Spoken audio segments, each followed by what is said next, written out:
Stage 4 మోకాళ్ల అరుగుదలకి నొప్పి లేకుండా కీళ్ల మార్పిడి ఆపరేషన్ చేయబడును. Doctor Ramesh Gajula, endoscopic spine ortho surgeon and pain physician, Panacea spine pain ortho and sleep centre, Uppal, Hyderabad.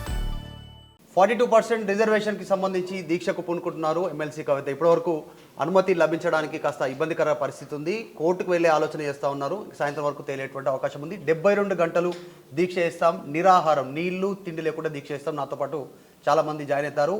UPF, United Phule front జాగృతి ఆధ్వర్యంలో ఈ దీక్ష కొనసాగుతూ ఉంది. సో ఆ కార్యాచరణ అట్లా ఉంటే, ముఖ్యంగా ఎమ్మెల్సీ కవిత గారు, వెల్కమ్ టు ఆర్టీవీ. చాలామంది ప్రేక్షకులు చూస్తూ ఉన్నారు, చాలా సమాధానాలు మీ నుంచి రాబట్టే అవకాశం ఉంది, ప్రయత్నం చేస్తూ ఉన్నాను. ఒకటి, కవితకి ఏం సంబంధం అనేటువంటి స్టేట్మెంట్ చేస్తూ ఉన్నారు. ఇది దాంట్లో చాలా సందర్భాల్లో మీరు ఆన్సర్ ఇచ్చారు. ఇప్పుడు రేవంత్ రెడ్డి బీసీ కాదు, రాహుల్ గాంధీ బీసీ కాదు. తెలంగాణ ఉద్యమ సమయంలో సేమ్ ఇట్లాంటి సిచ్యువేషన్ ఏర్పడినప్పుడు గొంగలి పురుగునైనా సరే ముద్దు పెట్టుకుంటా, ముద్దాడుతా అనేటువంటి స్టేట్మెంట్ను కేసీఆర్ చేశారు. తెలంగాణ కోసం అందరినీ కలుపుకొని పోయారు, అన్ని వర్గాలను. సో ఇప్పుడు బీసీల కోసం వస్తే కవితను కూడా అందరూ యాక్సెప్ట్ చేయాలి కదా, బీసీ కాకుండా. ఎందుకు ఈ డిఫరెన్సియేషన్ వస్తుంది? రేవంత్ రెడ్డి చేస్తేనేమో పాలాభిషేకాలు, పూలదండలు ఇవన్నీ చేస్తూ ఉన్నారు. రాహుల్ గాంధీ చేస్తే రోల్ మోడల్ చేసారు, రాహుల్ గాంధీ దేశానికి అంటారు. కవిత బీసీల గురించి మాట్లాడితే ఎందుకు ఇబ్బంది? ఏం జరుగుతుంది? ప్రభుత్వాన్ని ఎక్స్పోజ్ చేస్తూ ఉన్నాం కదా, బీసీలను కాంగ్రెస్ పార్టీ ఏ విధంగా మోసం చేస్తున్నదో ఎక్స్పోజ్ చేస్తున్నాం కాబట్టి కాంగ్రెస్ పార్టీ నాయకులు న్యాచురల్గానే నేను బీసీ ఉద్యమం చేయడం ఇష్టం ఉండదు. ఎందుకంటే సింపుల్ క్వశ్చన్, వాళ్ళ రాహుల్ గాంధీ ఏమంటున్నాడు, మేమెంతో మాకంతా అంటున్నాడు. మీరే లెక్కలు పెట్టిరు, మేము తప్పు లెక్కలు అని చెప్పినాం, కానీ మీరు పెట్టిన లెక్కల ప్రకారమే, కాంగ్రెస్ పార్టీ లెక్కల ప్రకారమే 46% బీసీలు ఉన్నారు. కానీ రిజర్వేషన్ ఎంతకి ఇస్తున్నారు? 42కి ఇస్తున్నారు. అంటే ఎవరిని తీసేస్తారు? 4%. యాదవులు తీసేస్తారా, గౌడ్స్ని తీసేస్తారా, ముద్రాజులను తీసేస్తారా, ఎంబీసీలను తీసేస్తారా? దాని మీద స్పష్టత లేదు.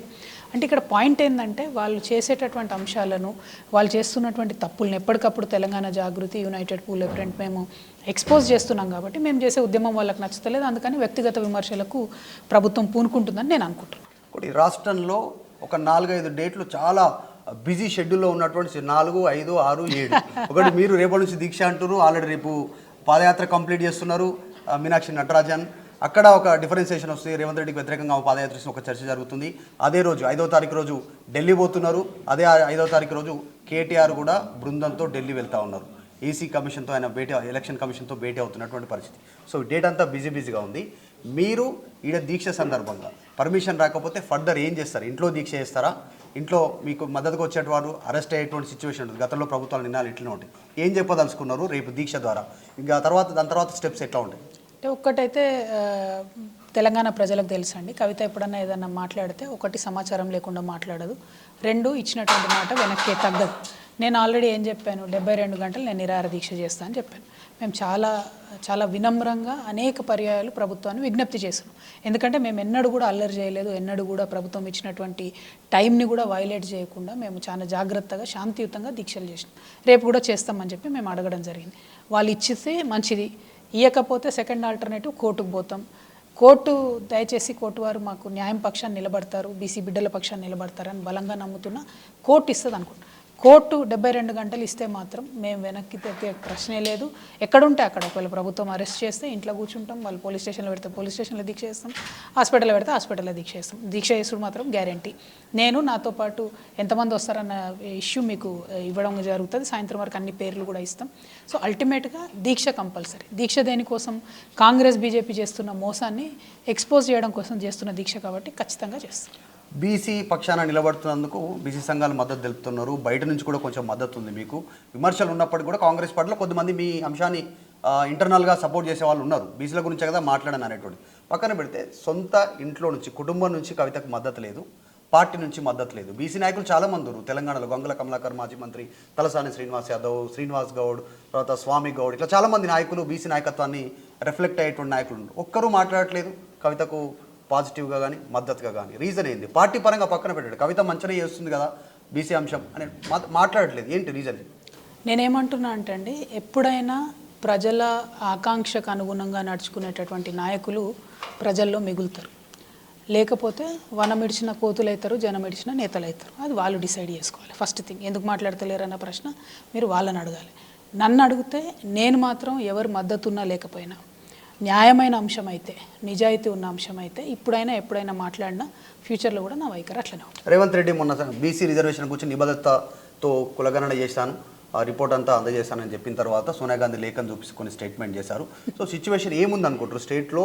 నిజంగా చిత్తశుద్ధి ఉందా కాంగ్రెస్కి? ఆల్రెడీ బిల్లులు పాస్ చేసి రాష్ట్రపతి దగ్గర పెండింగ్ ఉంది, ఆర్డినెన్స్ తీసుకుపోయి ఆర్డినెన్స్ గురించి మళ్ళీ ధర్నా చేస్తామంటారు. అసలు ఏం జరుగుతుంది? నిజంగా క్లారిటీగా మీకు ఏం అవగాహన ఉంది? ఇన్ని రోజుల మీరు ప్రజాప్రతినిధి ఉన్నారు, బీసీ రిజర్వేషన్ అమలయ్యే పరిస్థితి ఉందా స్థానిక సంస్థల్లో? స్ట్రైట్గా ఏం చెప్తారు? రాష్ట్ర ప్రభుత్వం లెక్కలు కరెక్ట్గా పెట్టినట్టు బాగా నటించారు కాబట్టి సోనియా గాంధీ గారు ఉత్తరం రాస్తే అదే నాకు పెద్ద ఆస్కార్ అని రేవంత్ రెడ్డి గారు చెప్తున్నారు. అంటే చెప్పకనే మేము కేవలం నటించడం లెక్కలు పెట్టలేదు అనేది రేవంత్ రెడ్డి గారు చెప్పారని నేను భావిస్తున్నాను. ఎందుకంటే ఎప్పుడైతే కులగణన జరిగిందో అప్పటి నుంచే మేము అభ్యంతరాలు లేవనెత్తుతా ఉన్నాం. రెండోసారి కూడా కులగణన చేయండి, మంచిగా చేయండి, మీరు ప్రచారం కల్పించడం అని చెప్పినాం. కానీ తప్పుల తడకగా కులగణన జరిగింది. అయినా సరే 42% అనేటటువంటిది ఒక ముందడుగు అవుతుంది బీసీ బిడ్డలకు కాబట్టి 42% ఇవ్వాలని మేము డిమాండ్ చేస్తూ ఉన్నాం. రాష్ట్ర ప్రభుత్వం అనేక తప్పులు చేసింది, అయినప్పటికీ మన రాష్ట్ర బీసీ బిడ్డలకు లాభం అవుతుంది కాబట్టి కొట్లాడుతున్నాం. దీనికి మోకాలు అడ్డుతున్నది ఎవరు? BJP party. ఇవాళ ఆర్డినెన్స్ అనేది నిజంగా కూడా రాష్ట్ర ప్రభుత్వానికి ఉండేటటువంటి హక్కు, దాన్ని కాలరాయడానికి వాళ్ళకి అవకాశం లేదు. అయినా సరే ఆర్డినెన్స్ని కూడా మద్దతు ఇస్తలేరు, రాష్ట్రపతి దగ్గర బిల్లు పెండింగ్ పెడుతున్నారు.